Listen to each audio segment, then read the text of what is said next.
नमस्कार, मैं हूं शिवा वर्मा, क्राइम कर्स न्यूज से। कार्यक्रम है अपना अपनी बात अपनों के साथ में। मैं आज फिर से एक नई सक्सेस के साथ फिर से हाजिर हूं। तो मैं उसी पे कुछ चर्चा करूंगा। और समाजवादी पार्टी से एक विशेष रूप से एक हमारे साथ जुड़ चुके हैं नेता हैं हमारे, जो बस्ती जिला से जिला अध्यक्ष हैं और काफी गत वर्षों का पुराने समय से राजनीति का सफर बहुत अच्छा रहा है उनका। तो उसी के विषय में कुछ चर्चा करेंगे। तो आइए कुछ जो है बातचीत करते हैं। सर, स्वागत है हमारे कार्यक्रम में। नमस्कार सर, आप थोड़ा सा अपना परिचय दे दीजिएगा। मेरा प्रमोद यादव नाम है जी। और मैं संगठन में लोहिया वाहिनी से लेकर छात्र सभा तक प्रदेश के पदाधिकारी था। जी। प्रदेश उपाध्यक्ष था, प्रदेश सचिव था, जी। तमाम पदों पे था। जी जी बिल्कुल। और प्रदेश के तमाम जनपदों में मुझे काम करने का मौका मिला संगठन का। जी। और वर्तमान में मैं मेरे प्रदेश अध्यक्ष माननीय राजपाल कश्यप जी है, जो लखनऊ विश्वविद्यालय के प्रेसिडेंट भी थे, एमएलसी थे। जी जी। और प्रदेश अध्यक्ष में जिला अध्यक्ष हूँ समाजवादी पार्टी पिछड़ा वर्ग जनपद बस्ती। राजनीति में आने की प्रेरणा आपको सर कहाँ से मिली? एक्चुअली मैं शुरू से ही हमारे यहाँ एक सांसद थे जी। माननीय भालचंद यादव जी। जी। तो स्वर्गीय भालचंद जी से स्वर्गीय कह रहा हूँ, 2019 में 4 अक्टूबर को उनका डेथ हो गया अचानक। जी जी जी। तो 98 में जब वो चुनाव लड़े, उसके पहले हमारे यहाँ बाबूराम वर्मा समाजवादी संस्थापक नेता थे। तो हम लोग जब पढ़ते थे तो उनके जीप के पीछे घूमते थे, टहलते थे। जी जी। और वहीं से राजनीति थोड़ा मन में, और माननीय नेताजी को देखने हम लोग हेलीकॉप्टर जब उनका आता था, यादव उनका आता था, तो हम लोग बहुत दूर चले जाते थे ट्रैक्टर टाली पर और बसों पे बैठ के। तो वहीं से धीरे धीरे राजनीति में प्रवेश हुए हम लोग। लेकिन शुद्ध रूप से हम शुरू से खिलाड़ी थे और पीएससी नौकरी एटा में जब मिला मुझे, उसके बाद आए तो पूर्णतः मैं राजनीति में आ गया। दूसरा ये है, समाजवादी पार्टी का जो जुझाव है वो कैसे शुरू हुआ सर? अब समाजवादी पार्टी हर समाज तबके, गरीब तबके की आवाज उठाने के लिए माननीय मुलायम सिंह यादव जी उस समय निकले थे। और किसानों के नेता धरती पुत्र कहे जाते थे। जी बिल्कुल। और जो दलित पिछड़े अल्पसंख्यक या अगले समाज के जो पिछड़े लोग थे, उनकी आवाज माननीय मुलायम सिंह यादव जी बने थे। जी जी जी। ये आपका जो जुझाव शुरू से रहा, आप जुड़े, और ये किस वर्ष में आप समाजवादी पार्टी से जुड़े थे? हम तो बाय बर्थ समाजवादी हैं। जी जी जी। मतलब शुरू से ही जब आपने मतलब कदम रखा राजनीति में, तो समाजवादी पार्टी ही थी। अब ये जान लीजिए कि हम लोग हाफ पैंट और शर्ट पहन के बस पे बैठ के, हम लोग, हमारा जिला खलीलाबाद हो गया अलग बस्ती से जी। तो वहाँ कोई कार्यक्रम हो तो हम लोग बस पे जाते थे। अच्छा अच्छा। हम लोग साइकिल चला के खलीलाबाद से लेकर सिद्धार्थ नगर के बासी उसी तक ले कार्यक्रम देखने जाते थे। जी जी। तो दीवानगी और पार्टी प्रति माननीय नेताजी के प्रति बहुत ज्यादा थी जी। और उसी दिन है जो हम लोग राजनीति कर रहे हैं। दूसरा ये है सर, जिला अध्यक्ष बनने की यात्रा में जो चुनौतियां आई हैं सर, वो सबसे कठिन ऐसी कोई चुनौती जो बहुत यादगार रही? नहीं, कोई कठिन चुनौती नहीं रहा। जी जी जी। और माननीय राष्ट्रीय अध्यक्ष जी जो मुख्यमंत्री हम लोगों के नेता हैं, वो ही कहे कि तुम पिछड़ा वर्ग के जिला अध्यक्ष का काम करो, पिछड़े समाज को जगाने का जनपद बस्ती में काम करो। जी। और माननीय राजपाल कश्यप जी उनको दायित्व दिए। अगला हमारा प्रश्न है, आज के समय में समाजवादी पार्टी जो है सबसे बड़ी ताकत आप क्या मानते हैं? बड़ी ताकत है दबे कुचले और गरीब तबके के लोगों की, असहाय लोगों की आवाज बनकर हो रही है जी। और नौजवान छात्र व्यापारी भरोसा करता है माननीय अखिलेश यादव जी पर। जितने पढ़े लिखे लोग हैं वो सब माननीय अखिलेश यादव जी पर भरोसा कर रहे हैं। अब एक निगाह लगाए सब बैठे 2027 इंतजार कर रहे हैं। जी जी बिल्कुल। जिले में पार्टी संगठन को मजबूत करने के लिए आपने कौन से ठोस कदम उठाए हैं? अपने जिला स्तर की बात में कर रहा हूँ मैं। अपने जनपद में अभी रिसेंटली जब चुनाव हो रहा था जी, तो मैं 2 अक्टूबर 2023 से दलित पिछड़ा सम्मेलन ब्लॉक स्तरीय और सेक्टर स्तरीय कार्यक्रम में चालू किया था। जी। और पूरे जिले में किया, और उसका नतीजा ये रहा कि हमारे यहाँ सांसद वर्तमान माननीय राम प्रसाद चौधरी चुनाव जीते, अच्छा। लाख वोट से ज्यादा। अच्छा। अगला ये है कि आज के समय में अगर देखा जाए जिले में पार्टी संगठन को मजबूत करने के लिए जो आपने बताया कि ये कदम उठाए चीजें रही, तो मैं आगे ये कहूंगा कि 2027 में विधानसभा का जो चुनाव है उसके बारे में आप क्या सोच रहे हैं, क्या किन मुद्दों पे और विशेष रूप से मजबूती के साथ चुनाव लड़ेंगे, क्या है इस विषय में क्या है? अब देखिए 2027 जो चुनाव होने वाला है, जी। ये मुद्दा है नौजवानों की और बेरोजगारी का, क्राइम का, बहन बेटियों के साथ जो ये उनकी इज्जत आबरू लूटी जा रही है। और दूसरी बात यह है कि गांव में इस समय जो अमीर था वो अमीर बहुत ज्यादा हो, जो गरीब बहुत ज्यादा गरीबी का खाई बन गया।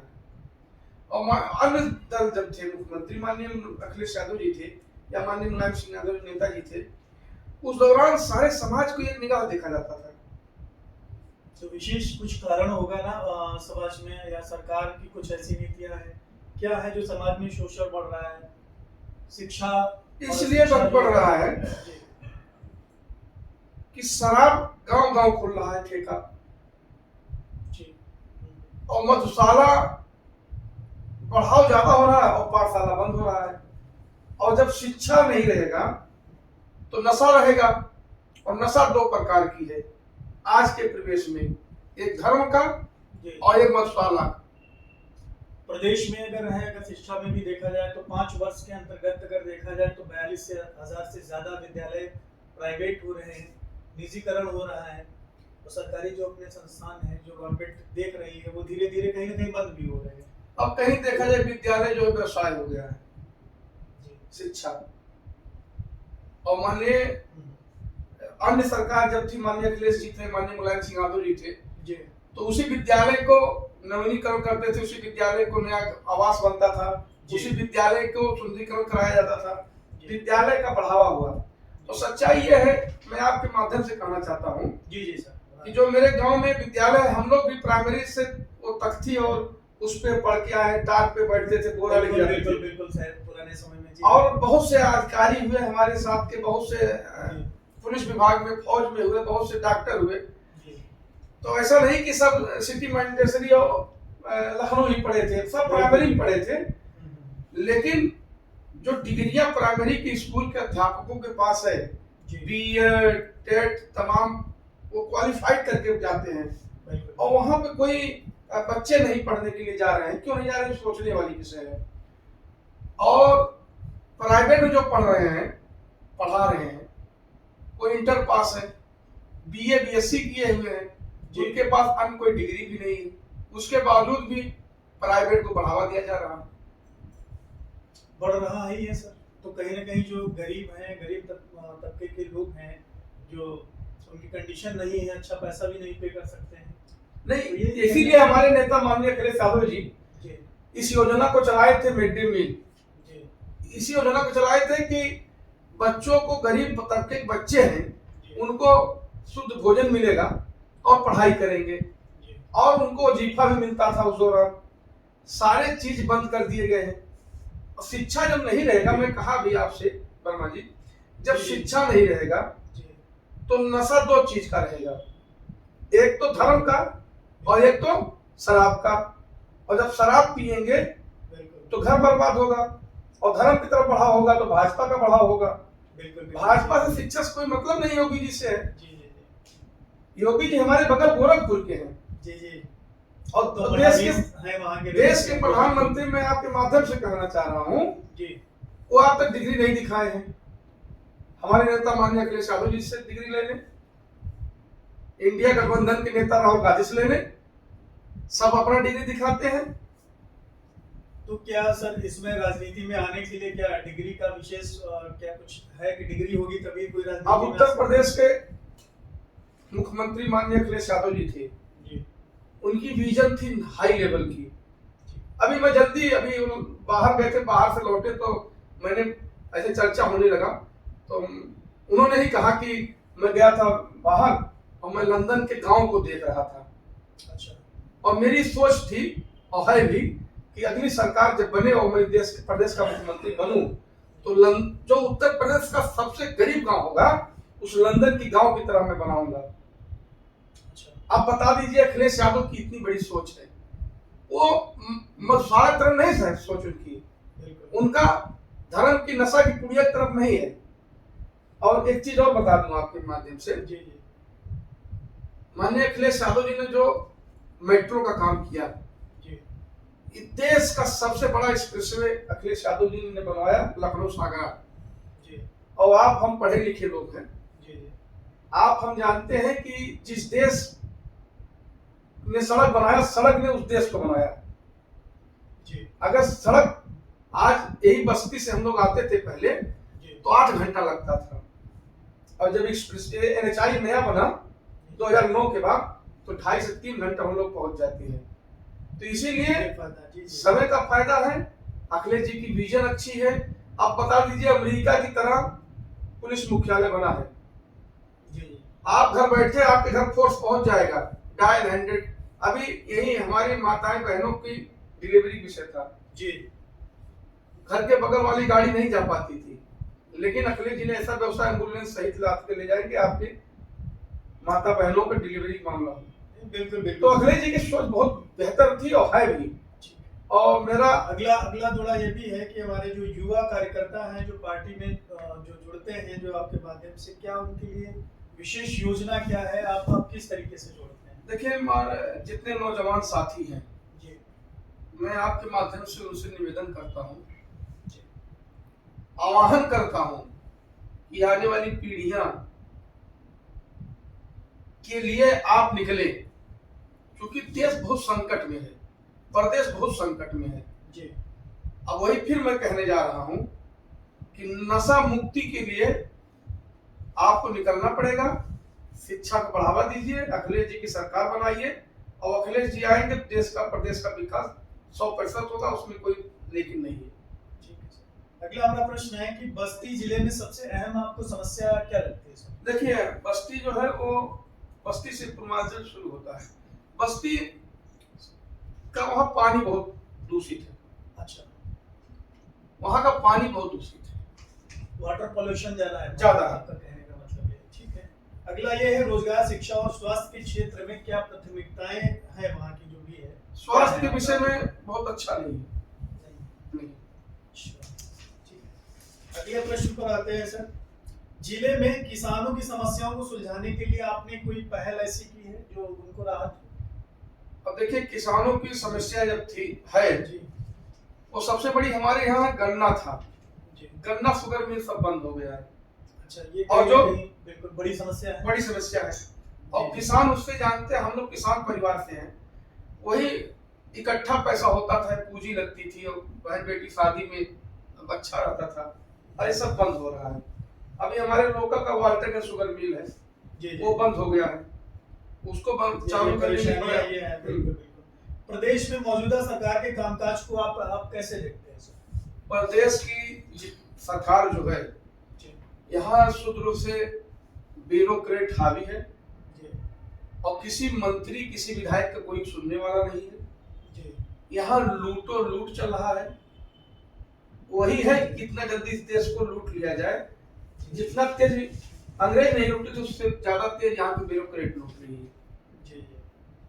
दूसरा ये है कि रोजमर्रा में व्यस्त कार्यक्रम के बीच में आप किस प्रकार से समय निकालते हैं? अब देखिए समय अपने लिए तो नहीं निकाल पाता जी, व्यस्तताएं रहती हैं जी। भविष्य और संदेश के विषय में थोड़ा सा मैं चाहूंगा कि आने वाले 5 वर्षों में बस्ती का आपके प्रति जो सोचने का यह विजन क्या है कि हम उसको किस स्तर पे देखेंगे 5 साल? देखिए बस्ती 5 साल के बाद जब क्या 2 साल बाद जब माननीय अखिलेश यादव जी मुख्यमंत्री होंगे तो बस्ती बेहतर शहर होगा और वहाँ की व्यवस्थाएं बहुत बेहतर हो जाएंगी। किसानों और मजदूरों जो है, किसान हैं, मजदूर हैं, और जो व्यवस्थाएं हैं, इनके लिए आप क्या आप सोचते हैं कि बस्ती में किस प्रकार की चीजें आप लाएंगे? अब देखिए किसान तो बहुत परेशान है इस समय जी, और किसान भी एक निगाह लगाए बैठा है अखिलेश यादव जी पर जी। और रही बात मजदूर की जी, तो हम चाहते हैं मजदूर की जो दिहाड़ी होती है उसको बढ़ाए सरकार। और दूसरी बात, मजदूरी जब मिलेगी, जब सरकारी कार्य योजनाएं वहां जाएंगी, लागू होंगे, काम होंगे, बिल्कुल। तो रोजगार मिलेगा। दूसरा ये है दर्शकों के लिए आपका जो संदेश हो सर, आपको जो बताना हो अपने माध्यम से, जो आप बेहतर चाह रहे हो वो थोड़ा सा बता दें। अब हम यही कहेंगे आप सभी नौजवान साथियों से, बड़े बुजुर्ग लोगों से, व्यापारियों, सभी लोगों से जी जी कि अपने बच्चों का भविष्य देखिए और आने वाली पीढ़ियों को देखिए। इस समय रोजगार ठप हो गया है, बेरोजगार हो गए हैं, सब रोड पे आ गए हैं। मेरा आप सभी लोगों से निवेदन है कि 2027 में माननीय अखिलेश यादव जी की सरकार बनाए और मुख्यमंत्री माननीय अखिलेश यादव जी को बनाए। और माननीय अखिलेश यादव जी जब रहेंगे तो आपके बच्चों बेटियों को लैपटॉप मिलता था, रोजगार मिलता, बेरोजगारी मिलता था, भत्ता मिलता था, साइकिल मिलती थी, स्वास्थ्य व्यवस्थाएं मिलती थी, लोहिया जैसे इंस्टीट्यूट मिला, कैंसर इंस्टीट्यूट मिला, SCL मिला, जो कंप्यूटर इंजीनियर लड़के में उनके लिए व्यवस्थाएं हुई। सारी व्यवस्थाएं अखिलेश यादव जी की विजन है, सोच बड़ी निराली है। मेरा आप सभी लोगों से अनुरोध है कि आप लोग घर से निकलिए और समाज में बहस कीजिए और अखिलेश जी के और वर्तमान सरकार की तुलना देखिए और 27 में सरकार बनाइए। यही मैं आप लोगों के माध्यम से कहना चाहता हूँ। क्योंकि अखिलेश यादव जी है तो सब कुछ है। जी, आपने बहुत अच्छी जानकारी साझा की। स्वागत है सर, आप अगली बार भी जब समय हो, कीमती समय निकाल के वैसे भी आए हैं, बड़ा अच्छा लगा। और आपने दर्शकों को भी जो जानकारी आपकी है आपने साझा की।